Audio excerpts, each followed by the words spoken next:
Letters का अपना एक स्ट्रक्चर होता है। स्ट्रक्चर माने ढांचा, एक नमूना, एक पैटर्न, तौर तरीके में होना चाहिए ताकि वो जो है प्रभावशाली हो सके या वो प्रभावकारी हो। तो इसके लिए आपको समझना होगा कि लेटर्स को लिखते समय हम कितने पार्ट में लेटर को बांट दें ताकि हमारी बात उसमें पूरी हो जाए और स्ट्रक्चर बन जाए। तो सबसे पहली पॉइंट, इसको मान लो कि ये 5 भाग में बांट देना है इसको, 5 या 6 में, कुछ जगह 5 भाग में बांट करके कुछ जगह 6 भाग में बांट कर देखा जाता है। आप अपने को समझने के लिए अपने हिसाब से देखेंगे। जिसमें हम बांट रहे हैं कि सबसे पहले आप लिखिएगा एड्रेस। क्या लिखते हैं? एड्रेस। दूसरा लिखते हैं एड्रेस के बाद आप यहां डाल सकते हैं सब्जेक्ट। तीसरे नंबर पर डालिए सैल्यूटेशन। चौथे नंबर पर डालिए, यही होता है बॉडी ऑफ लेटर, नहीं बिगिनिंग, सॉरी, यहां हो जाएगी बिगिनिंग, बिगिनिंग ऑफ लेटर। और नंबर 5 पर आएगा बॉडी ऑफ लेटर।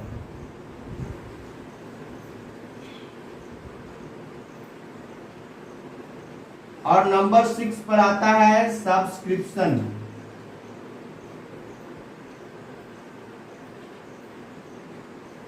सब्सक्रिप्शन या एंड।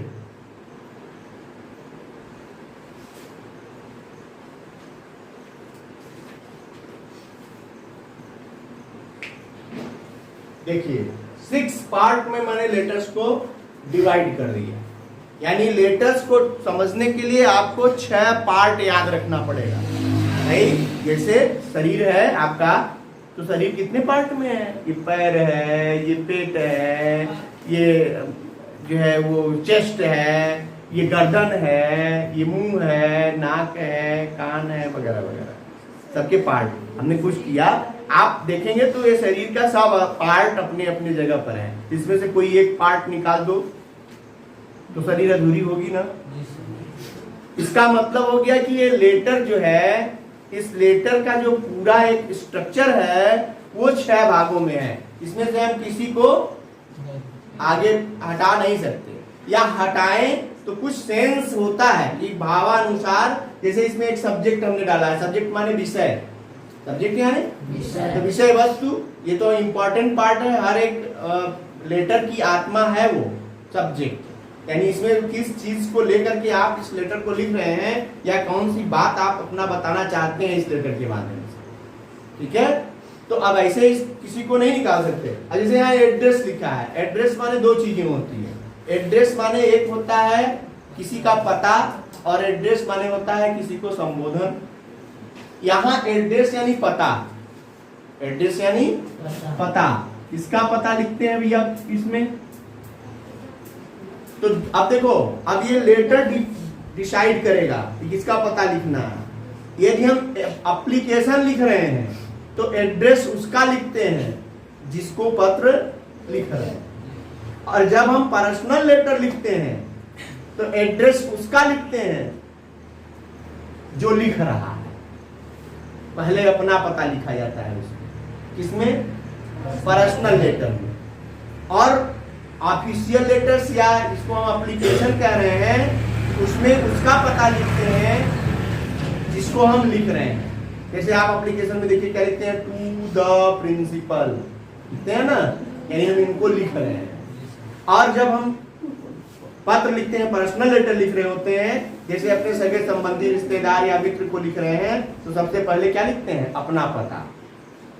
और दोनों में अंतर भी है। जब हम एप्लीकेशन लिखते हैं, समझ रहे हो ना सब लोग? एप्लीकेशन लिखते हैं तो हमेशा लेफ्ट हैंड साइड से शुरू होता है, लेफ्ट हैंड साइड यानी बाईं तरफ से। और जब हम पर्सनल लेटर लिख रहे होते हैं तो राइट हैंड साइड से यानी इधर से शुरू होता है, दाईं तरफ से। समझ आ रही है कि नहीं आ रही है? और दोनों में सबसे पहले क्या लिखना है? एड्रेस। किसका एड्रेस? एप्लीकेशन है तो उसको जिसको भेज रहे हैं, और पर्सनल लेटर है तो अपना। क्लियर ना? अब देखिए, ये हो गया आपका एड्रेस। ठीक, जैसे अब उसमें एप्लीकेशन में लिखेंगे to the principal like this, और इधर जब अपना लिख रहे होते हैं, है ना, ये आपका क्या हो जाएगा, ये हो गया इस साइड में रहेगा। और जब हम पर्सनल लेटर लिख रहे होंगे तो यहां लिखेंगे, इसलिए हम यहां लिखेंगे कसियां, खुर्द, कसियां, कला, भाई पहले ग्राम, फिर पोस्ट, फिर उसके बाद डिस्ट्रिक्ट सोनभद्र। बात समझ में आ रही है ना? ये इस साइड में रहेगा, ये हमारा एड्रेस होगा। जिसको लिख रहे हैं तो इधर से, और पर्सनल लेटर लिख रहे हैं तो इधर अपना, ठीक है। और इसमें दोनों में एड्रेस ही पहले लिखना है। क्लियर हो गई सबको? अब दूसरी बात देखिए, सब्जेक्ट। सब्जेक्ट यानी विषय, यानी अब जैसे ही पूरा होता है तो अब इसका स्ट्रक्चर होता है कि यहाँ टू के नीचे ही आप सब्जेक्ट लेंगे और सब्जेक्ट के आगे लिखेंगे। क्या लिखेंगे? तो सब्जेक्ट के आगे क्या लिखना है? तो सब्जेक्ट ये तय करता है हमारा क्वेश्चन। जो एग्जामिनेशन में क्वेश्चन दिया होगा वो क्वेश्चन तय करता है कि हमारा सब्जेक्ट क्या है, हम सब्जेक्ट क्या दें ना। जैसे एप्लीकेशन में ही है कि हमें जो है बीमारी के लिए 2 दिन की छुट्टी, यानी मैं बीमार हूं, मुझे 2 दिन की छुट्टी चाहिए, तो क्या लिखेंगे? An application for sick leave या 2 days sick leave. Transfer certificate चाहिए, an application to issue my transfer या issue transfer certificate, character certificate. An application for full fee concession, पूर्ण फीस माफी का प्रार्थना पत्र, लाइक दिस। यानी ये डेवलप होगा किससे? क्वेश्चन से। इसीलिए क्वेश्चन पढ़ेंगे तब हमको पता चलेगा कि सब्जेक्ट क्या है। इसको कहां से ढूंढना है हमको? क्वेश्चन से। ये हो गया आपका सब्जेक्ट, ठीक है। दूसरा आएगा, अब आगे बढ़ेंगे तो होगा सैल्यूटेशन। सैल्यूटेशन क्या है? सैल्यूटेशन माने नमस्कार, प्रणाम ना। अरे भाई, किसी से आप मिलते हैं, कोई आपसे सामने मिला, आपका बड़ा है, तो आप पहले उसका अभिवादन करेंगे ना। ये बड़े हैं तो प्रणाम करेंगे, हैं, और उसको कोई ना कोई सम्मान देंगे, क्योंकि अपनी बात उनसे कहनी है। क्योंकि यदि आप डायरेक्ट करने वाले हैं, पता नहीं वो मूड में है कि नहीं, तो जवाब दूसरे तरह से दे सकते हैं, जवाब बदल जाएगा। इसीलिए लेटर्स और एप्लीकेशन में हमें कुछ फॉर्मेलिटीज भी दिखानी पड़ती हैं, औपचारिकताएं दिखानी पड़ेंगी। यानी हमको ये दिखाना पड़ेगा कि आप बड़े हैं श्रीमान जी। जिसे अपने पिताजी को पत्र हिंदी में ही लिखो, क्या लिखोगे? पहले लिखोगे ना, सादर चरण स्पर्श प्रणाम पिताजी। नहीं, आजकल के बच्चे लिख सकते हैं हाय डैड, ठीक है। तो ऐसा कुछ नहीं है। हम अब वही बात हुई कि वो जो लेटर हम लिखने वाले हैं वो कितना इंप्रेसिव हो रहा है सामने वाले पर। क्योंकि हम जितने अच्छे शब्दों का चयन करेंगे उतना ही अच्छा प्रभावकारी होगा सामने वाले के ऊपर। बात समझ आ रही है कि नहीं आ रही है? तो सैल्यूटेशन का वर्ड चयन करना ये हमारी जिम्मेदारी हो गई। जैसे हम प्रधानाचार्य को लिख रहे हैं डियर सर, रिस्पेक्टेड सर, ऐसा लिखते हैं। मान लो किसी डीएम को लिख रहे हैं, एसपी को लिख रहे हैं, तो उनके लिए भी हम डियर सर लिख सकते हैं, सकते नहीं। यानी एक संबोधन, मेरे प्रिय श्रीमान जी, लाइक दिस, आदरणीय श्रीमान जी, इस टाइप का संबोधन दिया जा सकता है हिंदी में। वैसे ही अंग्रेजी में भी ये संबोधन दिया जा सकता है। जैसे आप अपने मित्र को लिख रहे हैं तब माय डियर फ्रेंड फलाने, माय डियर फ्रेंड, मतलब अब आपके ऊपर डिपेंड करता है कि आप नाम लेकर नहीं कुछ लिखना है, माय डियर नहीं लिखना चाहते तो, या माय डियर फ्रेंड नहीं लिखना चाहते तो आप direct my dear Manoj, my dear Sanoj, my dear Geeta, Rita, Sita वगैरह, ठीक है। यानी अपनी बात कहने के लिए कि ताकि सामने वाला कितना प्रभावकारी हमारी बातों को समझ सके, यानी मेरी बातों का प्रभाव उसके ऊपर अच्छे से पड़े, इस बात का ध्यान देने के लिए हमें शब्दों का चयन करते समय सावधानी बरतनी है। किसके लिए? सैल्यूटेशन की। डियर सर, रिस्पेक्टेड सर, ठीक है, इस टाइप के सेंटेंस, ये वर्ड्स, ठीक है, आप अपना जोड़ सकते हैं। माय डियर अंकल, ऐसा होगा ना, मेरे प्रिय चाचा जी, अपने चाचा जी भी तो लिख सकते हैं माय डियर, या माय लविंग सिस्टर, अपनी छोटी बहन को लिख रहे हैं तो लिख सकते हैं मेरी प्रिय बहन, मेरा प्रिय भाई, लिख सकते हैं। यानी हम जिसको भी लिख रहे हैं उससे हमारा कितना घनिष्ठ संबंध है ये शब्द बताएगा।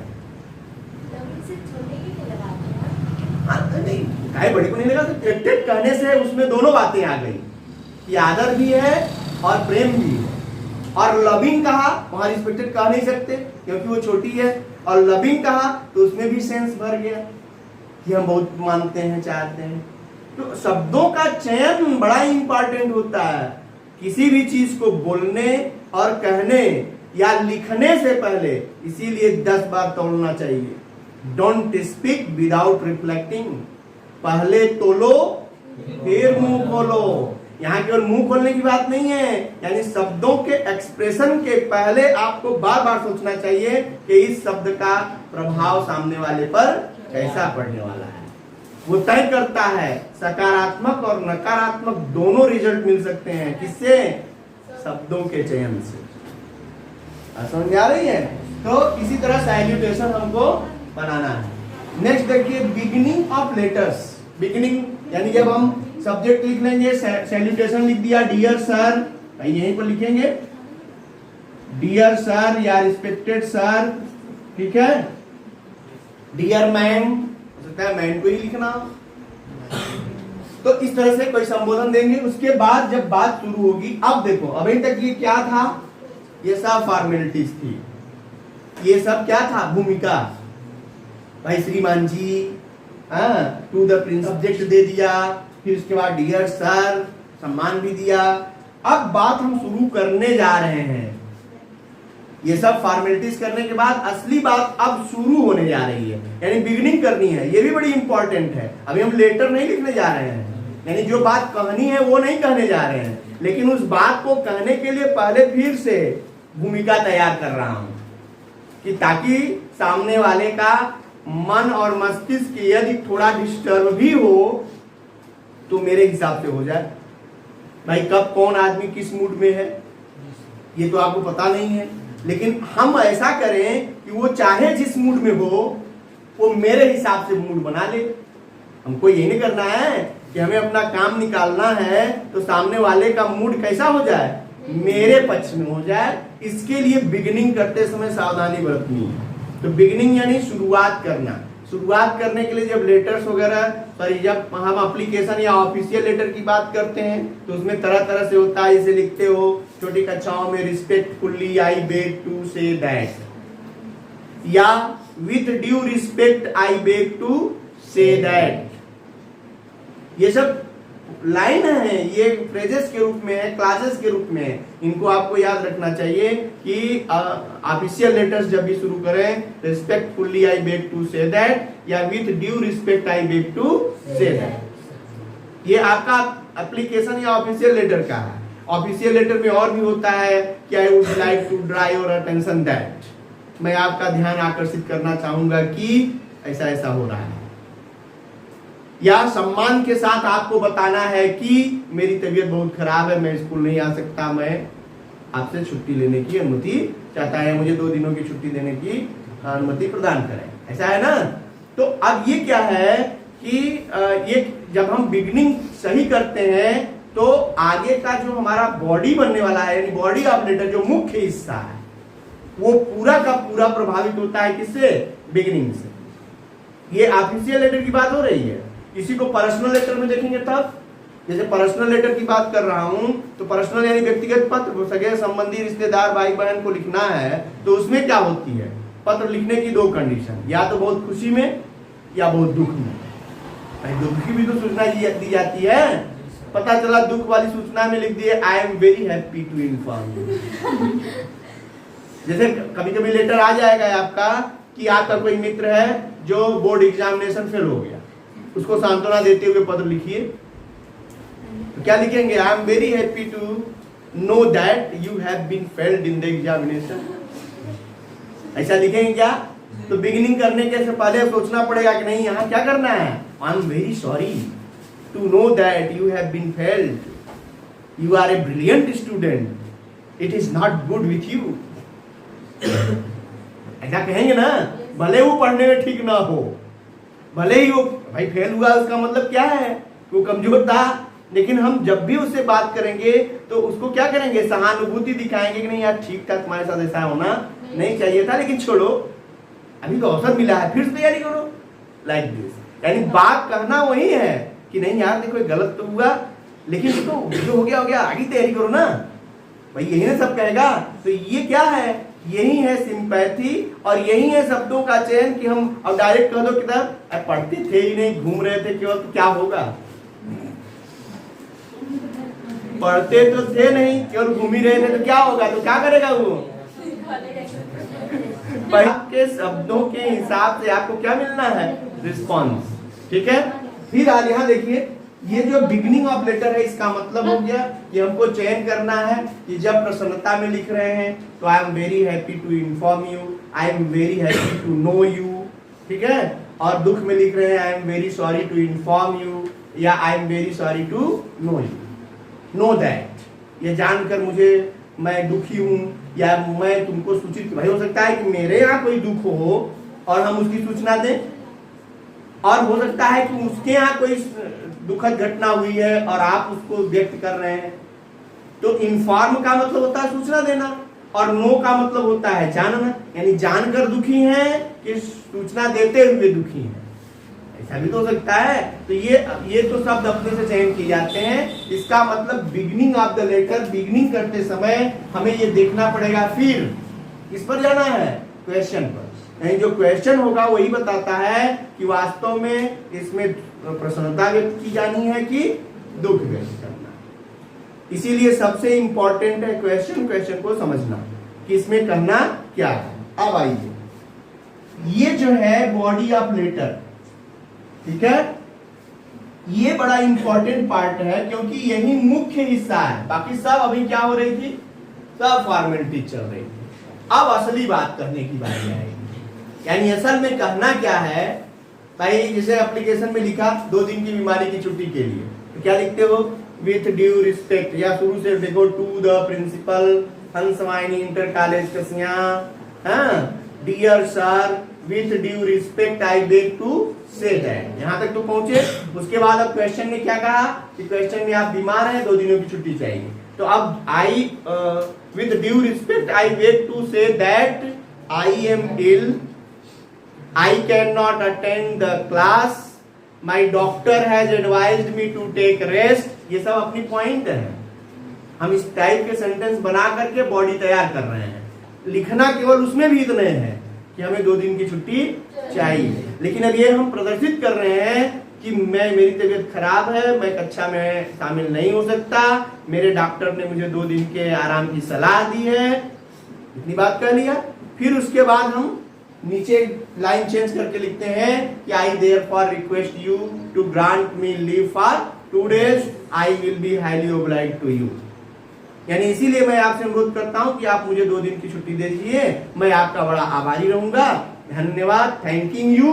उसके बाद इस तरफ लिखते हैं योर्स ओबीडिएंटली, ये सब्सक्रिप्शन हो जाएगा। फिर यही है सब्सक्रिप्शन और इंड, यानी इंड करते समय हम ध्यान देंगे कि अंतिम में ये लिखेंगे, जैसे हम लिखते हैं आपका आज्ञाकारी, आपका प्रिय पुत्र, अपने पिता को लिख रहे हैं, क्या लिखेंगे, आपका प्रिय पुत्र, योर्स लविंग सन, या अपने मित्र से लिख रहे हैं तो your loving friend, your lovely friend, your faithful friend. ये सब मित्र के लिए यूज किए जाने वाले वर्ड। यानी अब मित्र के लिए सूटेबल वर्ड क्या है जिसको हम लिख सकते हैं। और यदि हम ऑफिशियल लिख रहे हैं तो वहां लिखते हैं योर्स ओबीडिएंटली, जैसे प्रधानाचार्य जी को लिखते हैं, क्या लिखते हो, योर्स ओबीडिएंटली, यानी आपका आज्ञाकारी। या जब हम कभी जो है किसी ऑफिसर्स को लिखते हैं तो वहां हम लिखते हैं योर्स फेथफुली, आपका विश्वास पात्र। इस टाइप के वर्ड्स लिख करके हम अपने पत्र को सब्सक्रिप्शन करते हैं, यानी इंड करते हैं, समाप्त करते हैं।